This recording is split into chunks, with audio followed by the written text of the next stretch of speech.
오늘 또 새벽 기도에 자리에 나온 모든 성도님들 위해 우리 주님의 인도하심과 주님의 함께 하심이 항상 함께 하시기를 간절히 바랍니다.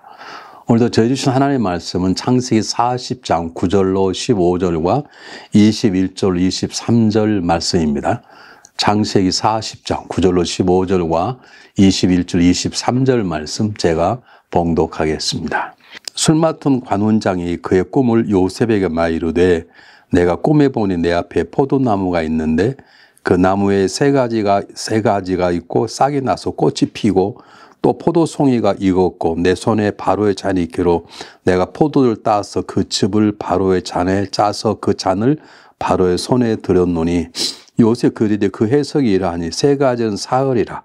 지금부터 사흘 안에 바로가 나 당신의 머리를 들고 당신의 전직을 회복시키리니 당신이 그 전에 술 많은 자가 되었을 때 하던 것 같이 바로의 잔을 그의 손에 드리게 되리이다. 당신이 잘 되시거든 나를 생각하고 내 은혜를 베풀어서 내 사정을 바로에게 아뢰어 이 집에서 나를 건져 주소서. 나는 히브리 땅에서 끌려온 자요 여기서도 옥에 갇힌 일을 행하지 아니하였나이다. 바로의 술 맡은 관원장은 전직을 회복하며 그가 잔을 바로의 손에 받들어 드렸고 떡 굽는 관원장은 매달린 요셉이 그들의 해석함과 같이 되었으나 술 맡은 관원장이 요셉을 기억하지 못하고 그를 잊었더라. 하나님의 귀한 생명의 말씀입니다. 오늘 본문의 말씀 하나 한 구절구절은 우리가 이 험한 인생 속에 살아가면서 우리가 어떤 삶을 살아야 할지 주는 굉장히 중요한 도전적인 하나님의 말씀입니다.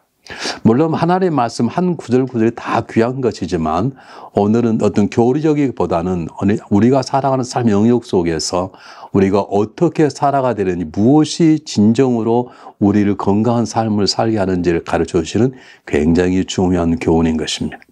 우리가 이미 잘 알고 있는 것처럼 요셉은 억울한 누명을 쓰고 감옥에 갇히게 됩니다.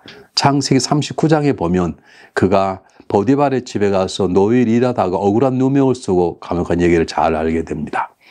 오늘 40장에서는 그가 이제 다시 새로운 장면이 등장하게 되는데 그가 감옥에서 놀랍게도 술관원과 떡관원을 만난 얘기입니다. 오늘 본문에 생략되어 있지만 우리가 너무나 잘 아는 말씀입니다. 어느 날 그가 함께 살았던 감옥에 살았던 두 사람을 만나게 되는데 한 사람은 바로 왕을 잘 섬겼던 떡관원과 술관원이었습니다. 그런데 그들의 꿈을 요셉이 해석해 주기 시작합니다. 그들의 꿈을 요셉이 풀어서 설명해 줍니다. 쉽게 말하면 떡관원은 죽임을 당할 것이고 술관원을 다시 자리가 회복이 되어 바로 왕을 섬기게 될 거라고 하는 놀라운 꿈을 잘 해석해 주는 것이죠. 이 꿈 해석대로 술관원은 다시 한번 자리 회복이 되어서 바로 왕을 섬기게 되었고 떡관원은 죽임을 당하게 됩니다. 자, 그런데 우리 본문 속에 우리가 잊어서는 안 될 굉장히 중요한 메시지가 있습니다. 우리가 하나님이 주신 은사, 하나님 함께 하심의 하나님의 은혜, 이것들을 우리는 조금도 망각해서는 안 된다는 것입니다. 오늘 성경 본문에서 요셉은 술관원과 떡관원의 꿈을 해석해 주는 놀라운 얘기를 하고 있습니다. 어쩌면 이것은 그가 스스로 터득한 것이 아니라 하나님께서 그에게 이미 주신 것입니다. 창세기 37장에 보면 어린 요셉이 주신 하나님의 은사가 있는데 그는 하나님이 주신 꿈을 꾸게 되었고 그 꿈을 풀어서 가르칠 줄 알았습니다. 다만 그 어린 나이에 그런 놀라운 꿈을 꾸고 그것이 자기의 큰 자랑인 양 자랑하는 교만의 자리에 있었고 또한 형들과의 관계 속에서 그는 항상 엄마 아빠의 사랑을 받는 그리고 형들과는 특별 대우를 받는다는 그런 삶을 살아가고 특별히 형들의 잘못을 고자질하는 커다란 약점을 가지고 있었습니다. 완벽한 사람이 아니었습니다. 그러나 하나님께서는 요셉을 쓰시기를 이미 계획하셨기 때문에 하나님은 그 계획을 취소하지 않으시는 것입니다. 어쨌든지 요셉은 이미 하나님께 주신 꿈을 해석하는, 해몽하는 그런 재능을 가지고 있었습니다. 떡관원과 술관원의 해몽을 통해서 그는 술관원의 꿈을 맞춤으로 그는 이제 다시 한번 새로운 삶을 살게 되는데 오늘 성경 본문에 보면 잊지 말아야 할 게 있습니다. 다시 반복해 말씀드립니다. 제일 중요한 것은 하나님께서 주신 재능입니다. 요셉이 스스로 자기가 갈고 닦아서 꿈을 해몽하는 능력을 얻는 게 아닙니다. 그건 하나님이 그에게 주신 재능입니다. 오늘 우리들에게도 하나님 우리를 살려내시고 그리스도의 새로운 용사로 새로운 군대로 세우셨다면 하나님도 우리를 쓰시기 위해서 우리에게 주신 하나님의 선물, 하나님의 은사가 있습니다. 그것이 무엇인가를 기도하는 가운데, 성경 읽는 가운데 또는 신앙생활 가운데 우리가 스스로 찾아내서 사용해야 될 줄 압니다. 우리가 신앙생활을 그저 하는 사람이 있습니다. 신앙생활을 그냥 성경 읽고 기도하고 그리고 교회 와서 예배 드리고 그것으로 끝난다는 걸 생각할 때가 있습니다. 그게 꼭 나쁜 건 아니지만 하나님 우리를 살려내셨을 때에 하나님의 백성으로 하나님의 자녀로 더 크게 말하면 하나님의 일꾼으로 우리를 세우셨을 때는 그 일을 잘 감당할 수 있게 우리에게 하나님 원하시는 하나님의 선물로 우리들에게 은사, 재능을 부어주십니다. 사랑하는 여러분, 우리는 적어도 인생의 모든 비밀을 다 알지 못한다 하더라도 하나님이 우리를 그리스도의 십자가 보혈로 살려내시고 그리고 우리를 하나님의 일꾼으로 하나님의 용사로 쓰시기 위해서 하나님께서 나에게 이런 특별한 재능을 주셨구나, 은사를 주셨구나 라고 하는 것들을 스스로 찾아 깨닫고 사용할 줄 알아야 됩니다. 사도 바울은 고린도전서의 그 여러 가지 모양을 잘 설명하고 있는데 우리 그걸 다 읽지 않는다 하더라도 고린도서 12장에 보면 자세히 여러 가지 하나님 주신 우리 선물들이 기록되어 있는데 한번 우리 스스로 우리 신앙생활을 하면서 하나님 얘기해 주신 정말 중요한 재능이 무엇인지 하나님의 선물이 무엇인지를 발견했으면 좋겠습니다. 어떤 분은 잘 섬기는 사람이 있습니다. 어떤 분은 복음을 잘 증거하는 사람이 있습니다. 어떤 사람은 정말 기도를 열심히 하는 사람이 있습니다. 어떤 사람은 탁월한 리더십이 있습니다. 어떤 사람은 가르치는 재능이 있을 수 있습니다. 어떤 사람은 잘 듣고 섬기는 인사가 있는 사람이 있습니다. 하나님 우리들에게 아름다운 공동체를 이루도록 우리 각자에게 서너 가지의 재능을 주셨습니다. 제가 목회하면서 우리 성도들 특히 제자훈련하는 사람들과 함께 공부를 하면서 우리들 주신 은사가 무엇인가를 점검해보는 시간을 가진 적이 있습니다. 그런 좋은 자료들이 있습니다. 참 감사한 것은 그것이 얼마나 정확한 대부분 자기 자신과 잘 맞아 떨어들어가는 경험이 있는데 대개 한 사람에게 보통 두세 가지의 하나님의 재능을 주셨습니다. 딱 하나만 주신 것이 아닙니다. 어떤 사람에게는 모든 어려움을 잘 풀어 해석하는 말의 재능을, 어떤 사람은 사람이 얘기를 잘 듣는 굉장히 선한 믿음의 섬김의 은사를, 어떤 사람은 인내와 기도의 은사를 하나에 다 주셨는데 하나님이 우리에게 주신 은사가 무엇인지 우리 요셉의 이 얘기를 들으면서 한번 헤아려 보았으면 참 좋겠습니다. 오늘 본문 속에서 우리는 두 번째 잊지 말아야 될 것은 이 모든 것들을 뒤에서 다스리시고 함께 하시는 하나님입니다. 오늘 본문 속에 하나님 얘기는 잘 등장하지 않지만 우리 창세기 39장의 바로 앞장에 보면 하나님께서 심지어는 감옥까지 따라오시면서 간수장에게도 마음을 만져주셔서 요셉이 간수장의 모든 일을 대신하게 하는 놀라운 사람을 세우시다 하나님 말씀하고 있습니다. 오늘 속에는 하나님 단어가 나타나고 있지만 이 모든 것들이 술관원과 떡관이 꿈꾸게 하는 것 그리고 이렇게 모든 것들을 맞추게 하나님의 은혜 그리고 모든 것들이 이렇게 저렇게 되어가는 모든 것들이 다는 이해할 수 없지만 분명은 하나님의 손길에 의해서 작동하고 있는 것을 우리가 깨달아야 될 줄 압니다.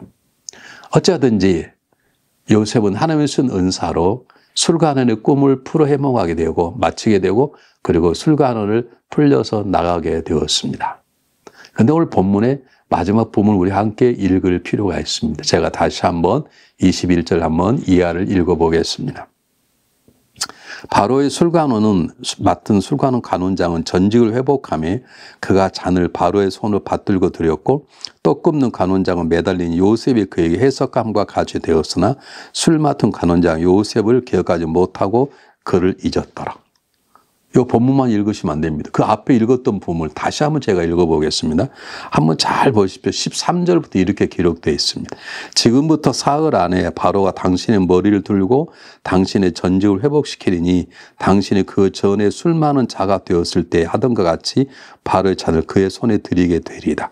당신이 잘 되시거든 나를 생각하고 내게 은혜를 베풀어서 내 사정을 바로에게 아뢰어 이 집에서 나를 건져주소서. 억울한 누명을 쓰고 감옥에 가게 되니까 요셉은 하나님의 인도하심과 은혜를 잠깐 놓치고 있었던 것입니다. 자기를 억울한 감옥 속에서 자유케 할 사람이 자기 술관원이라는 착각을 하게 된 것입니다. 사실 모든 것들은 하나님이 주관하시고 하나님이 이끄시고 하나님이 훈련이신데 요셉은 좀 지쳐 있었나 봅니다. 그냥 술관원에게 모든 걸 맡겼습니다. 그런데 재밌는 건 뭐라고 말합니까? 술관원이 그런 요셉과의 약속을 망각한 것입니다. 하나님이 요셉을 교육하는 것입니다. 하나님이 요셉에게 하나님만 의지하도록 하나님께서 요셉을 교육하고 계시는 것입니다. 오늘 인생을 살아갈 때 때때로 많은 어려움을 처할 때가 있고 때때로 생각지 못했던 고통 속에 헤맬 때가 있습니다. 여러분 그럴 때 우리 조심해서 내가 진정으로 내 삶의 모든 것들을 주관하고 계시는 하나님의 손길을 찾고 있는지 아니면 혹시 내가 알고 있는 또 다른 능력이 있는 사람을 찾거나 사람을 의지하고 있는 것은 아닌지 한번 우리 스스로의 모습을 헤아려 볼 필요가 있습니다. 여러분 우리가 평안할 때 모든 게 잘 될 때는 내 안에 있는 믿음의 정도를 측량하기 어렵습니다. 근데 때때로 어려운 가운데 있을 때 생각하지 못했던 위기 속에 있을 때 그때 내 모습이 어떤 것인가를 살펴볼 필요가 있는 것입니다. 다시 한번 성경 본문 읽어볼 때 한번 잘 들어보시기 바랍니다. 마지막 절이 굉장히 중요한데요. 술 맡은 간원자 요셉을 기억하지 못하 그를 잊었더라. 아니 몇 년 지난 것도 아닙니다. 며칠 지날 수 있죠. 그 잠깐을 잊어보지 못한다면 기억하지 못한다는 것은 이건 하나님께서 요셉을 훈련하시는 것입니다. 하나님께서 요셉을 지금 다루고 계시는 것입니다. 몇 년 지난 것도 아닙니다. 금방 그리고 정말로 기가 막힐 죽음의 자리에서 벗어난 술관원이 요셉을 잊어버렸다는 것은 하나님의 방법이 하나님의 교육인 것입니다. 사랑하는 여러분, 우리는 인생을 살아갈 때 너무 바쁘다는 이유로 또는 생각지 못했던 어려움이 있다는 이유로 또는 너무 세상의 즐거움 때문에 때때로 하나님의 손길을 망각하고 살아가는 것은 아닌지 한번 헤아려 보았으면 좋겠습니다. 여러분 우리는 의지적으로 숨을 쉬려고 노력하지 않습니다. 내 의지적으로 내 심장을 뛰게 할 수 없습니다. 우리는 잠을 잘 때에도 저절로 숨을 쉬게 되어 있고 그리고 내가 손대지 않아도 심장은 저절로 뛰는 건 이 모든 것들이 하나님의 섭림을 가르쳐 주시기 위한 하나님의 방법인 것입니다. 우리가 인생에 살아가는 삶 속에 가장 균형한 것은 항상 하나님을 기억하는 것입니다. 그래서 성경은 쉬지 말고 기도하라고 말하는 것입니다. 쉬지 말고 기도하란 말은 쉬지 말고 어느 때나 하나님을 항상 기억하고 살아가려는 굉장히 귀한 말씀인 것입니다. 오늘 하루를 어떻게 사시겠습니까? 어떤 중요한 문제 때문에 그 문제에 빠져서 혹시 하나님을 망각하고 살아가게 되는 건 아닌지, 어떤 어려움 속에서도 어떤 즐거움이나 어떤 고통 속에서도 항상 하나님만큼은 망각하지 않고 항상 하나님의 마음을 품고 항상 하나님을 바라보며 하나님 앞에 살아가는 같은 귀한 삶을 오늘 하루 살아가야 될 것입니다. 우리 함께 기도하겠습니다. 사랑의 하나님, 오늘 살아갈 하루가 어떤 삶의 상황 속에 놓이든 우리는 어떤 상황 속에 항상 하나님만을 잊지 않기를 바랍니다. 어떤 향할 때마다 내 마음이 아니요 하나님의 마음을 헤아리게 도와주시고 어떤 상황 속에서도 내가 하는 내 유익이 아니라 하나님의 영광을 항상 먼저 생각하는 저희가 될 수 있도록 도와주시옵소서. 항상 함께 하시며 우리 인생의 삶을 만지시고 다스리고 훈련시킨다는 하나님의 손길을 기억하고 살아갈 수 있도록 그러므로 하루도 승리하는 하루가 될 수 있도록 하나님 저희 모두에게 복을 내려 주시옵소서. 예수님 이름으로 감사하오며 간절히 기도하옵나이다. 아멘.